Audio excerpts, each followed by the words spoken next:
off his foot.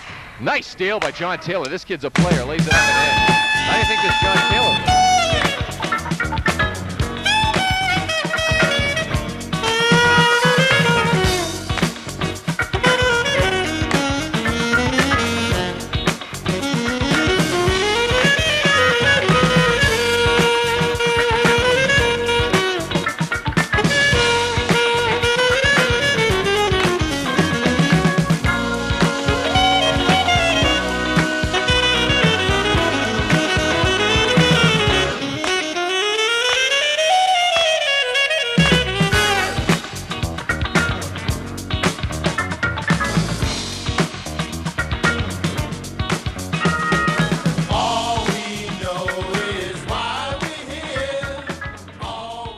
This is Dick Pratt, and we're here for the RCBL, the adult basketball league that was here on Martha's Vineyard for a couple of decades, and even a little more than that. And I'm kind of lucky today because on my right I have Bruce Riseborough. And Bruce played a lot of ball with us, and he's a solid citizen. And I know that to be a fact because I've run into him, if you know what I mean, like a collision. Speaking of collisions, did you ever run into Bob Haggerty? Oh, Bob was rough. Bob was rough. Not as big as us, but it was like moving the trees he works on. Yeah, Bobby was like a tree. There's no doubt about it. And Hag, we're coming after you, okay? And you're going to be sitting either side of me one of these days. But the subject of the basketball league is a fun thing because so many island guys were involved in it. Bruce, how long were you in the league? I don't remember. Probably 10, 12 years, something like that. I mean, we started back, you and I were on the same team at the Tisbury School back with Mark Weddis and Timmy Lowe. Yeah, that was one of our teams, wasn't it? We started in the shoebox. Yeah. It was it's what Corley called the Tiz Dome. The Tiz Dome, yeah. That speed bump down the left-hand side. Yeah, there were some bumps in the wooden floor, but as you know, the league grew and grew and grew. So at one time, there were 8 teams with 10, 12 guys on a team. Yep. Do you remember any of the other guys you played with? Oh, yeah, a whole bunch of them. Come on. So let's have them. Dale Rogers, one of the best finishers I ever played with on any level. Dale was phenomenal. My buddy Dean Moon down in Texas now. Big time Dean. Yeah, we played together for a couple of years, and he was him and I were the twin towers, even though I'd let him go underneath and I'd shoot from outside. That was the way I played. Playing defense against you guys. You'd be there, and Dean would be there, and every now and then you'd crisscross it, and it would screw everything up. But anyway, that was good times playing. Who do you think is the best guy you ever played with? I think Dale Rogers is probably the best finisher I ever played with. He'd get through, and I finally got to the point where I knew if I tried to block him, I was going to foul him. So I might as well send him to the line with a hurting wrist because I'm just going to slap at it, you know? And I got 5 of these to give out, so here's one for you now. Dale, that was for you. And Dale paid the price. That's all right. Dale was good from the foul line. Yeah, he was. Some guys were excellent from the foul line. Yeah. Were you any good? I thought I was all right. I mean, here at the RCBL, I mean, at 6'4", I'm playing down low. But when I played in college, I was a shooting guard. So a lot of what I did was just shooting from outside, and then I didn't move much. I didn't run much, which, you know, I was carrying a few extra pounds. But when I get to the line, I think I represented. Where'd you play in college? I played for Clark University in Worcester. Oh, and yeah. we went to the Division III finals. One of the years I was there, well, I was on the team, and I had great seats. And you mentioned Kevin one time. Kevin Clark. Kevin Clark, oh yeah. Right. Kevin Clark was a senior when I was a freshman. He was an All-American, worked with Coach Jarvis after he graduated. That's right. Very nice guy. That's why I wanted you to say that, because Mike Jarvis is an important guy in this whole thing, because he and I had a show back in 1980, and that's where our theme song came from. I hope you folks like our theme song and the lyrics. There was a lot of thought went into the lyrics about society in general. And basketball is an interesting sport in that anybody can come anytime, any day, and play the American game. Now, seeing as it's the American game, you played out of the country, though, didn't you? Yeah, I played a year in Australia. I I was just very fortunate. I was playing in a park in a place called Parramatta, which is the satellite city of Sydney. It's sort of like Worcester is to Boston. And I was playing in a park, and I'd been living on about $7 a day and hitchhiking around the country. And I went up and dunked on this guy.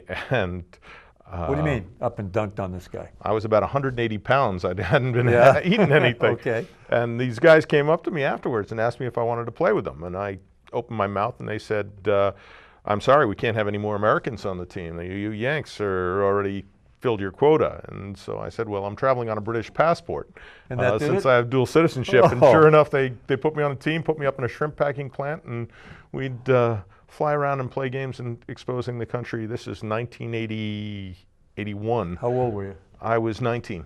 What a Yeah. story for a 19-year-old kid. Oh, my goodness. And it was a hoot. It was a hoot. Well, a lot of the 19-year-old kids were playing ball in the RCBL as they came out of high school, playing with us guys. Yep. Now, I was the old guy. You were kind of like in the middle, interim. I might have been in my 50s, Yeah. and you were in your 30s, right? Well, yeah, late 30s. I think I played up. And that's until- another interesting thing about the RCBL, because it was a great mix. Young guys, old guys, people from all different kind of backgrounds. And you know something?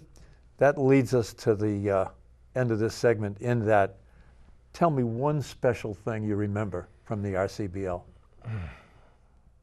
I remember one year at Lola's, I got the Sly Fox Award. That was What do you mean? that What was is- a backhanded compliment. Well, I was never the fastest guy, and certainly in the RCBL, I'd put on weight, and I was. But if you set a pick on me, you could expect to have your chest hair pulled as I went through. You know, underneath, I'd hook you with the elbow, and we'd Bruce. bang and bang, and If that's what the Sly Fox thing was all about, I remembered one time you grabbed me by the, never mind, folks, it's been great. Dick Pratt, Bruce Riseborough, RCBL, a good time was had by all. Hello again, and here we are with the RCBL, with somebody kind of special, but you all realize by now, pretty much everybody in the RCBL was special. To my left is Asil Cash, who would always share the basketball, unlike some others, which we're going to mention.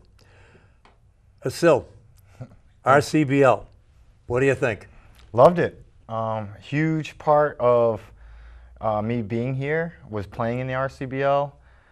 It means a lot that I was able to find a little spot and compete in a league that I really hold close to my heart. A lot of my friends competed in that league. My brother played in the league, and it got me through a lot of winters, a lot of long winters.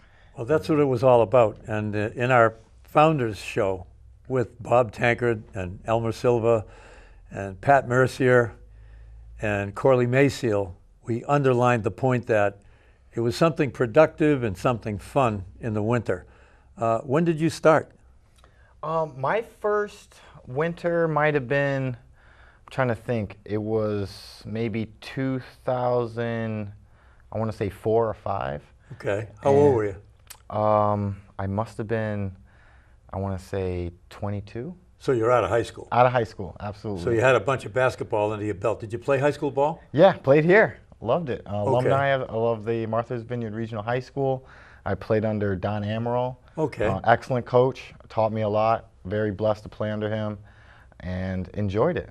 Enjoyed being a Vineyarder. So when you came into the RCBL, you were one of the younger guys at 22. What was it like playing with older guys? Of course, initially I went in a little arrogant, a little cocky. Thought No, that not you. my younger legs No, don't tell me that. would be enough to get me by. But I soon very quickly realized that the RCBL is extremely physical. It may not have the best overall talent on the Cape, but everyone is going to play to their hearts on the floor. And so from the start to the finish, you get everyone's best effort. But what really challenged me in the RCBL was the Lakers. I was a huge basketball fan, And my first year to watch them play, I mean, when I played, they had practices, they ran plays. I really looked up to Bob Moore being a point guard at that height. Yep. That was something that, you know, I was a big fan of Magic, so a big point guard, someone who played collegiate basketball. He was a thinking point guard. You could never steal the ball from him, and he was a general on the floor. So he was someone who I really looked up to, but ultimately the challenge for me in the league was Elmer Sylvia. That's who I kind of was gunning for. We were kind of chasing the same rabbit, if you will. You mean the Rainmaker? Yeah, the Rainmaker. I remember driving to work in the winter, and he would be jogging. And so every day, you know, to see Elmer jog in the morning, knowing that I'd be facing him later that night, was kind of motivating for me to say, hey, you better keep your game in shape. That was kind of the island thing, you know. You see people during the day, wherever you see them, and I got you tonight. You know, that kind of thing. Remember that? Yep, absolutely. Oh boy. So we had, at the beginning, we had 8 teams, and it kind of ran a course for a couple of decades. Towards the end of it, you were very active in the league, and it was kind of a different thing. How do you feel about the way it changed? A little disappointed in some regards. In this respect, when it was at 8 teams and in the early, everyone from all aspects of the community was involved. Even if you not necessarily was a big basketball fan or played in high school or college, we still had people that just to get off the couch, wives said, hey, go out and do something tonight, and would participate. And they would love the camaraderie of being on a team, being around other guys. And that was really the essence and the joy that we were all looking for during the winter here. As it kind of manifests into the future, it became something where it was just for basketball players. It was something where if you didn't have any experience or the skill, you were kind of left on the side. If you didn't have an A game. And I'd like to see it go back to everyone on the island had an opportunity to participate in something special. Yeah, it sure was special. It lasted a long time. We've mentioned that a few times. Now, I don't know what's going to happen in the future, but do you see any future for it at all? Absolutely, absolutely. I know personally, I'm employed by the YMCA at Martha's Vineyard. We have plans of building an indoor gymnasium in the near future, and I would love to kind of regenerate what we started in the past and pick it back up. I would love that more than anything else. You're making me a dream here. No, really, just think about it. Can you imagine at the Y having a 90-footer? Yeah. A regular length, full court. Full court at the Y with all the facilities that the Y has to offer. Absolutely. That would be fantastic. So the regeneration of the RCBL, there is a chance over the horizon. I'm committed with this new addition to our facility. That's one of the commitments I've made. Oh, good for you. That we would. You guys hearing that? Hey, all you ball players, get in shape. That's right. That's right.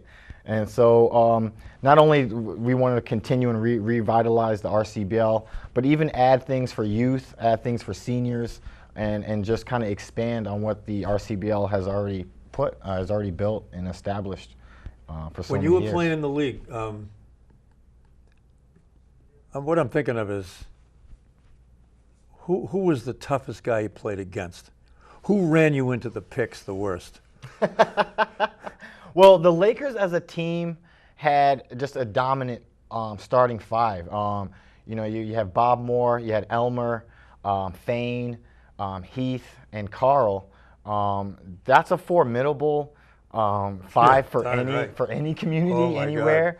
So that team, I personally, as an individual, I felt pretty confident that, you know, one-on-one, individually, I could hold myself. But again, we all know basketball is a team game. My most successful years in the RCBL was when we had a real cohesive team working together. Okay, your team. Who was it? It was you and Damon. Me and Damon were on a couple teams. That's Damon Mello, folks. Yeah, my brother Jade. We had a championship, 1 or 2 in there. But I had a really great team with the Joyce brothers, Chris and Mike. Oh boy, and those are good ball players. Yeah, and the Welsh brothers. That's Chris and what's his other Brian? Chris and Brian. Okay. And I believe Chuck was on that Chuck Dowling was on that. Chuck Dowling was a solid Solid guy. player. I tried to reach out to Chuck, and I haven't heard from him. But Chuck was the guy that you knew he was going to, when you're on offense, you knew he was going to be right around the foul line. So if things were getting kind of jammed in, if you dropped it out towards the foul line, Automatic. Chuck was there. Automatic. And it was automatic. Automatic. Chuck rarely missed. And then we had Alex McCluskey, who was a tenacious defender. And the mix of those guys really allowed me to play my game. What was your game? What was your game? Putting up points. Putting up points. Like you were a gunner? Not necessarily a gunner, but a scorer, and tried my best to always keep the defense, put pressure on the defense at all times. And so those teams, I was very fortunate for those teams to kind of allow me to be me. And we had great success. Won a lot of RCBL championships. I remember you. I don't know if it was an RCBL game, but you're one of the few guys that was smart enough. Fuzzy Robinson was another one. I don't know if you remember Fuzz. Yep. But you knew there was going to be a big guy standing at the foul line on offense, and you could come to it and use it as a block type of thing, and you'd come up and pop that thing. And Absolutely. boy, I'll tell you, that's how do you use the other players. If you were going to have a league again, would you try to start with 8 teams or 4 teams? Or I would. A full And with 8? Are there enough guys around? Absolutely. And again, I really would love it to be balanced between experienced basketball players, but I'd like to get some guys who maybe haven't played basketball. Gentlemen who are athletic, love sport, love competing, but maybe hadn't had a chance to have basketball in their life. How about women? Absolutely. Absolutely. If not a league, co-ed. I think there's. That's something to think about. There is. Because I don't know if, in my opinion, the women's basketball game is something else to watch. Yeah, and we do have a number of very good female athletes and basketball players here on the island that are young, that have played in the past, but are very good. So. What kind of time frame are you guys talking about with the facility? Not this spring, but hopefully break ground next spring. And then, is it a year's project, or have anybody given you any projections? It would be about a year project. Okay, so if we break in spring, 2019 you're looking at? Yes. Okay, so that's something to look forward, folks. So if you want to get ready, there are pickup ball games around, and Asil knows where those games are, and there's kind of an undercurrent of activity that goes on regularly, and it's the Oak Bluff School on Sundays, is it? Not anymore. We used to have a regular run at Oak Bluff's school on Sundays. In the winter, we have a private group that plays on Monday and Wednesday around 6 in the evening during the school year. What do you mean by a private? It's by invitation? We have a group of gentlemen that What do you mean by gentlemen? What, they change their clothes and then what are you talking about? We have a group of men, guys, who get together and we put a pot of money into a pot, a bunch of money into a pot, and we pay the town of Oak Bluffs a fee to rent their gym out for the winter. And that's for the entire winter, That's like for the entire October winter through. when school is in. That's when we're allowed to play. Okay, So through the school year. it's 6 months roughly. Yep. Wow. And how many guys show up? We regularly, consistently get 15. Whoa. So you get 3, and is it 11 by 1 and all that kind of stuff?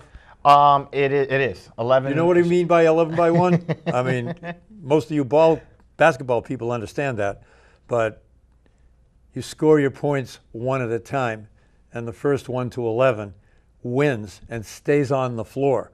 So with 15 players, there's 3 teams. One team stays on, and that's an awful lot of fun. Yeah. It's a tremendous amount of fun, and it all rotates around what the RCBL was. With the 8 teams and with 20 years of it, how many guys you think played in the league over the time frame? Oh, hundreds. You know, that's a number that I'm sure is quite large. I think you're right. Yeah. So absolutely. you know what we're trying to do is find everybody. So if you're watching the show and you know somebody that played, get a hold of us. Sil, he's at the YMCA. I'm around. MVTV is right here on the Edgartown Road. So let us know if you want to be part of this show, because this is an island thing. This is very, very exclusive to Martha's Vineyard. And I don't know how many places in the world have ever had anything last this long and be so good as the RCBL. So thanks for coming. So always good Thanks to for see having you. me. You Yeah, bet. I appreciate it.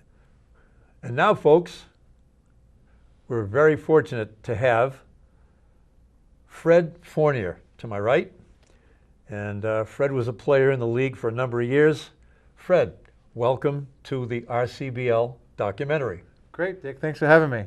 It's a conversational type of show whereby what we do is we talk about the things that happened during the years of the RCBL. And we've already had a number of shows with Bob Tankard and Elmer Silva, Pat Mercier, Ray Maurice, a whole bunch of guys, Bobby Moore, Corley Mayseal too. Oh, nice. And we have a benchmark for what the whole league was all about, the 25 rough years that it ran.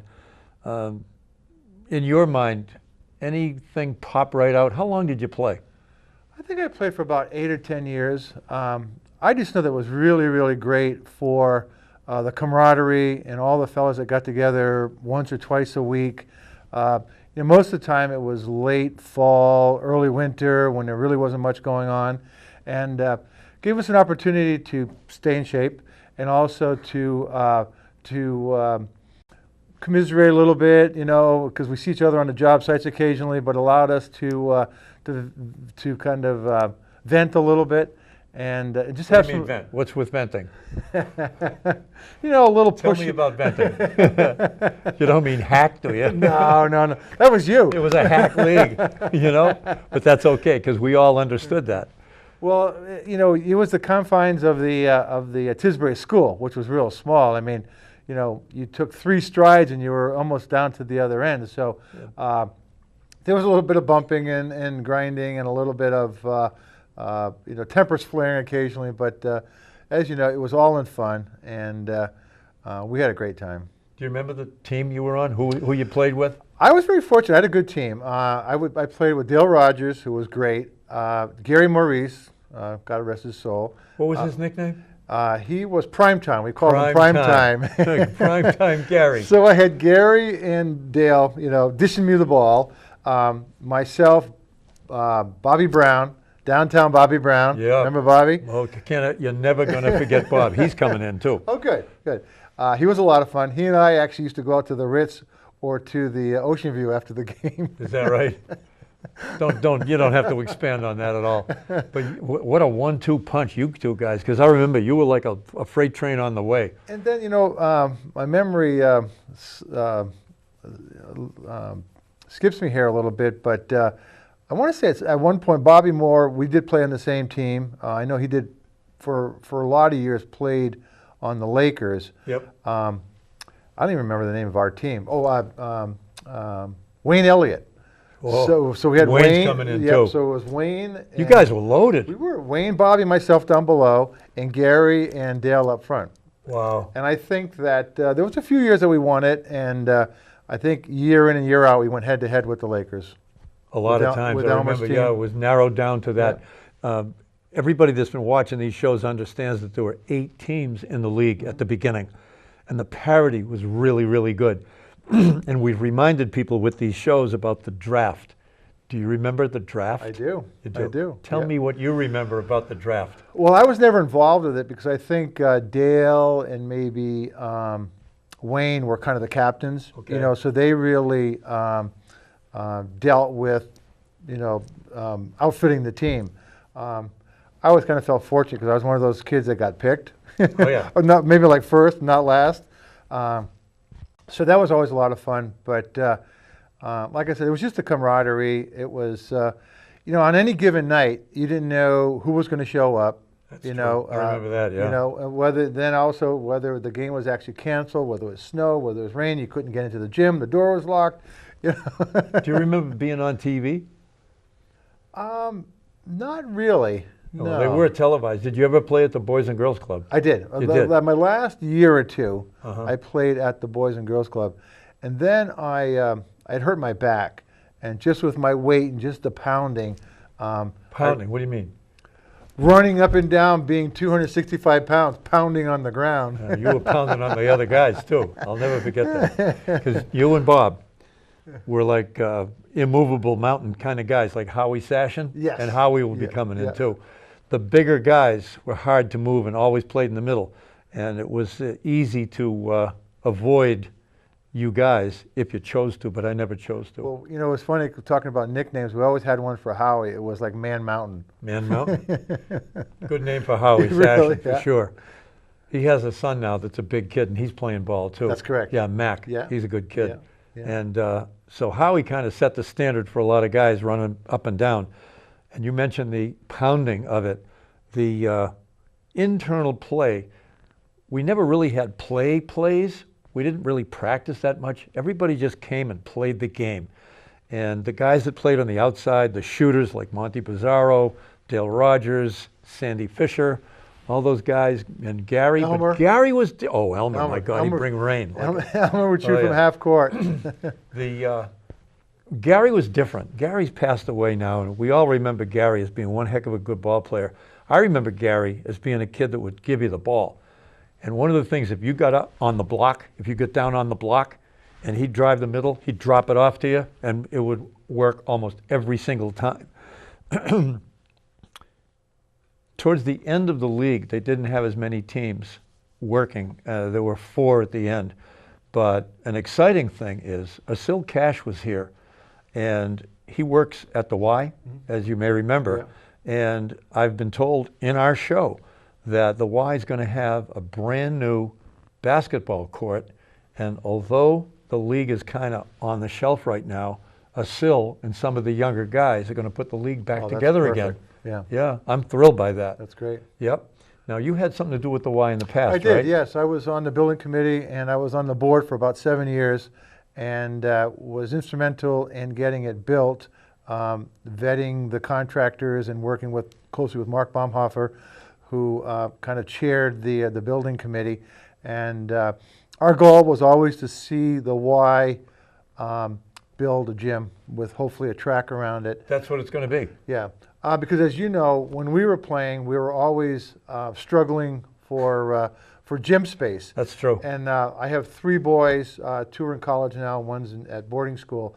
I was their youth basketball coach. Uh-huh. And I can remember, you know, always trying to find gym space. And we felt that if a gym was built at the Y, that would be so beneficial for Absolutely. the youth of Martha's Vineyard. So I'm really happy to hear that that's something that is going to happen quite soon. Well, as part of this show, Asil made a definite statement that it's going to happen. It will have the running track around it, and it's supposed to be done by the end of 2018. So maybe we'll have the RCBL back in action at the end of 2018. Dick, let me ask you, how many years has it been not in existence? This is an educated guess on my part, but I'd say 3. 3, okay. Yeah, and there's a lot of talk. Sandy Fisher, I saw him a while ago, and he's going to be coming in and participate in the show. Matter of fact, Sandy asked me if he could be on the show with Dale. Oh. And I'm going to try to set that up. Yeah, I'm definitely going to try to Well, set that Sandy up. and Asil, they were like the next generation. They were the next youth group that came in. Because I know Elmer played for a really long time. I know Bobby Moore. You know, he went down with his knee injury. Yep. So as we got a little bit older, back to the pounding, I meant more the pounding of your joints and your weight and your body on the wooden floor. You know. That's a rubber floor at the Boys and Girls Club. That Right. was a killer floor. Yeah. Yeah, that would eat you up, that Yeah, floor. Boy, yeah. I'll tell you. But the Tisbury School, which is a gem. Yep, that was a wooden floor. Right, right. But it's like half a basketball court. Yeah, it was, what did Elmer call it? He called it the Tiz Dome. Oh. No, it wasn't Elmer called it. Corley put names on the venues, the Tiz Dome and the Egg Dome. Oh, okay. And that's the way that Corley referred to those things. And he's, to this day, still the commissioner. Oh, and it sure, was great yeah. having him on the show. No, he and Patrick did a great job with their refereeing. We didn't always agree with their calls.